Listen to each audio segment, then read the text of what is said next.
Hello, ladies and gentlemen, and thank you so much for checking in on us today. We are actually at Chelsea's house in Arizona. She's super, super excited because she gets to be with her fiance, Drew. So last night, we got to go to a softball game. And if you go to my Motivate Me with Lynette Renda Facebook page, you're going to see some really fun pictures. We had a Motivate Me softball team last night. They were all wearing Motivate Me shirts. And what was really cool about that is that they won both games of their doubleheader, which they said they crushed them. That's right, Kaz. They crushed them. The last score was, what was the last score? It was like 19-1 or something. It was crazy. So we got to see Chelsea play. We got to see Drew play. And And I got a home run. I was going to tell everybody about that. She's like, well, yeah, you got to make sure you talk about that. But so we got to see them play. Chelsea got a home run. They crushed the other team in both games. And I said, wow, you guys are really good. And they said, you need to come all the time. We don't usually play this well. So that was really cool. And it felt good that we got to motivate and inspire people on that level to just to be their best. And, you know, I think that's part of what I'm going to talk to you about with today's guest, Donna McManus. So first of all, Donna, welcome to Motivate Me. Thank you, Lynette. It's a pleasure to be with you. And I'm just so excited to see my girl Chelsea. And I've been just really excited to follow you guys along your way and see the amazing things that you're doing. Very inspiring. Thank you so much. So today we have been at Chelsea's. It was a housewarming / engagement party here. And last night at the game, Drew got hit in the head with a baseball. And so right before everybody started coming today, Chelsea had to take him to the hospital. He got a CAT scan and everything looks okay, but he does have a concussion, right? Absolutely. He's a little bit droopy these days. So I got to bring him a great big bottle of Tylenol, and we get to see everybody nurse him back to health. Thank God for his protection over Drew, because this is his second time in 2 months that he's had a softball injury. Yeah, his last injury, we were in Kentucky, and I remember he sent pictures and we were FaceTiming with him, and he had the disgusting leg open wound that was seriously painful. So that's just so everybody knows, we are currently in Arizona. We are at Chelsea's house. We will be here until Monday morning. Tomorrow, our big plan is to flatline by the swimming pool. Yay. Girl time. Yeah, we definitely need some of that. Definitely need some of that. But you know, Donna, you and I have been having conversation probably for like the last 2 hours. Um, how would you sum up what we've been talking about here? I'd say it's just life, how to live life to the fullest. And I think what I've been sharing with you is how over the last year and a half of my life, I've learned to do just that. And I take on my fears and dreams and learn some of the limiting programs that I've had. And, I get to choose to overcome those to, start living a different life instead of living instead of surviving. I think that's been my big takeaway. Because, I mean, just so everybody knows, you were a hospice nurse for 8 years. Absolutely, yeah. I did. I went into the medical profession because I had a lot of background in it. I was actually in the military, Air National Guard, the last 19 as a medic. So I had a lot of medical background. And when I was a single parent and needed to make good money, I went into nursing. Never really had a passion for it, but had a passion for hospice. I love older people and have just loved caring. Most of the hospice patients were older patients and being with them and just companioning them through the end of life and supporting and educating their families to know how to be present with them with whatever they're at. And was just, it was really a blessing. I found that a lot of people call hospice nurses and hospice workers angels, but I really found that the patients and the families were the biggest angels of all when you really got to connect and just see what was in their soul and what they had to offer and what you got to bring out of them. It was really an honor to be a part of that. Now, what encouraged you to leave your job? I left not really by choice, but when it happened, it took me in a tailspin, and I realized that God was just preparing me for this next step, which has been a year this whole year of caretaking for my parents. And so it was kind of a necessary step because I'm a very loyal person and I don't leave. I just stay stuck even if it's not serving me anymore. And I think I had to learn how to break out of that and choose to not just stay stuck doing something because it's what you've always done or because you felt like you absolutely had to have money or you actually, whatever the constraints that we feel in life. I think I just had to get to that place where I didn't have that safety net anymore, and God had to show me just that, it's just you and me now. and and what are you going to do with it? Who are you going to be? And you technically are homeless right now. Technically, I am. It's been quite the adventure. I was living in a condo, and I was blessed, super, super blessed that my bestie over there, Chelsea, got to come live with me those last few months that I was there, and that's just shows the hand of God because it served a place in her life, it served a place in my life, and then when I was called to go take care of my mom in Oregon, I felt very comfortable leaving my place in her capable hands, and then she was able to support me with half of the rent, and that I never would have been able to hold on to the place if it hadn't have been that. So, it's been awesome to see that, one thing happens that seems very inconsequential, and yet it just lays the groundwork for the next thing. Chelsea was only planning to be there till Christmas, and she had an offer for someone to take over her boot camp because that lady was going to get to go work on a cruise ship. And so that's what made Chelsea decide to stay. That never transpired, but through all that, she connected with you, and now she's on the road with you, and just all these things lined up. But also through that, made her able to stay, which made me able to leave. Which was really, you just you can't underestimate those little steps that happen in your life. Absolutely. So you went and cared for your parents. I mean, most people would be like, whoa, wait a second. Like, you were in the military, right? Very structured life. Come out, you're a hospice nurse and a mom, very structured life. You go to care for your parents, which is like, okay, whoa, what am I doing next? And where are you now with this? And how are you feeling about it? It has been an amazing ride. I had gone through a lot of preparation through a leadership company, Chelsea and I had gone through together. And I was in resistance toward the end to all those changes. And so I felt like I kind of had to get the boot out, to make me get out of that comfort zone and grow. Um, and so the act of driving away from my condo in Glendale up to my mom's in Oregon was one of the most liberating things that I have ever experienced. It literally felt on that trip that chains were just falling off of my body. And I can't describe it any other way, but it was like, okay, this is a new life, it's a new leaf, and, life is going to happen.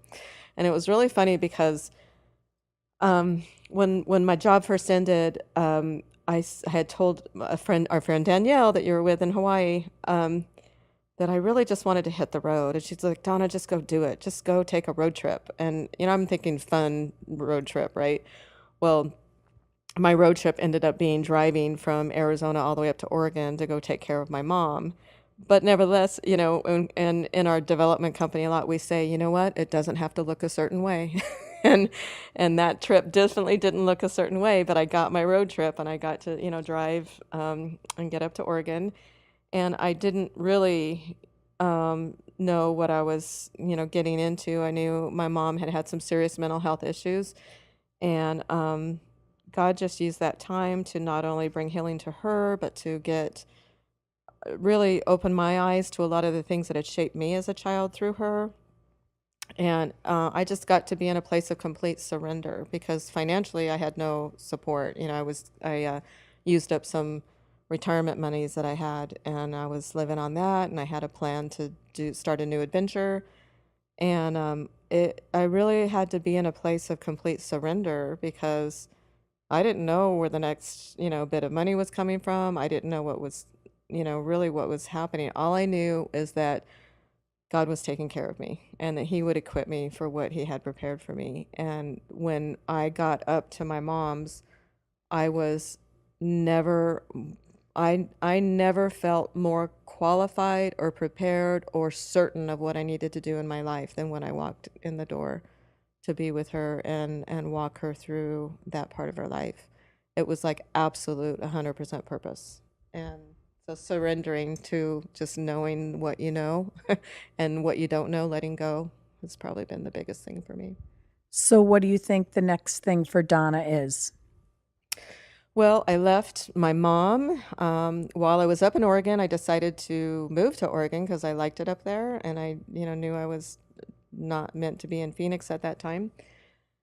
So I made the big trip back to actually vacate my condo 6 months later, and I had to pack up and move and everything, and I was moving to Oregon. But I had thought that by that time that I would have a job or have income through this other adventure I was going to do. And when I went to start that, God just said, "Wait, just wait." And I'm like, "God, I need money. I can't just wait." I had set some goals. I had set a goal to create $5,000 in like 6 weeks, and by waiting on not, doing this adventure, I was like, how is this going to happen? But I just kept it before me and just kept it before Him. And it's like, okay, Lord. And it turned out that I did my income taxes and got $4,500 back. And I had made $500 through a business I'm doing. And so that was just God telling me, look, I can do this however I want. Just trust me. And so it was very liberating to learn how to trust Him. And so through that waiting, on the trip down to vacate my condo, I stopped to see my dad and my stepmom, and my stepmom was doing horribly, and I could look and see that if something didn't happen, she would be completely bedbound in the next 3 months. As a hospice nurse, I could tell that. And so it's like I had some really hard conversations with her, and I just explained, this is the reality of your life, and is that what you want? And she's like, no, I'm really worried about that. And I said, well, if only you can change this, you have to decide. And so she said that she wanted to, work on it and get some help. And so I said, okay, then I'll come and help you. So once again, it's just surrendering and, being available for when you're needed. And so I actually I decided to donate all my stuff. I actually gave up everything in my condo, gave it to friends, and my sons took a whole U-Haul up to Colorado to give to my youngest son. And then I realized, you know what? I don't have a valuable thing to my name other than my car, which I owe tons of money on. And it's like, this is a weird experience, And it's like, okay, God, but you're with me, and it's your road, so I just know that you'll take care of me. So really, to say right now what's next is taking care of my stepmom, and I've seen her make great leaps, and I just think I'm meeting some really incredible people, and God's stirring a bunch of ideas into my life of things that I could do with my, medical background, my military background, my physical nutrition program.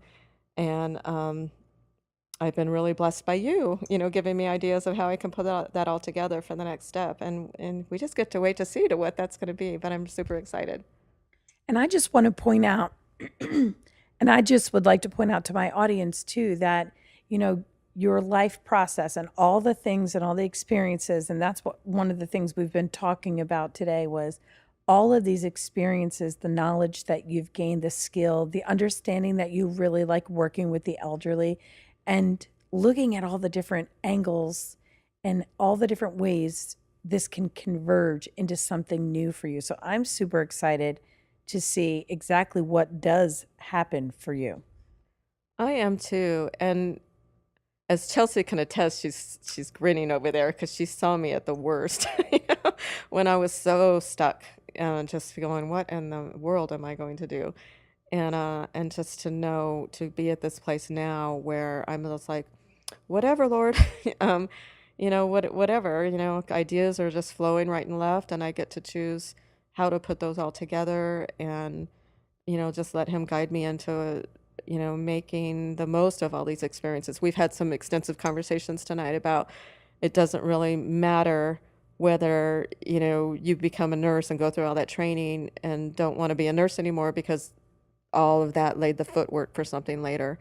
I have multiple family members in my life who are feeling that. They're like, what am I doing? This isn't what I want to do. But it's all laying the groundwork for something that God's going to use in your life later, or something that you can create out of all those experiences later.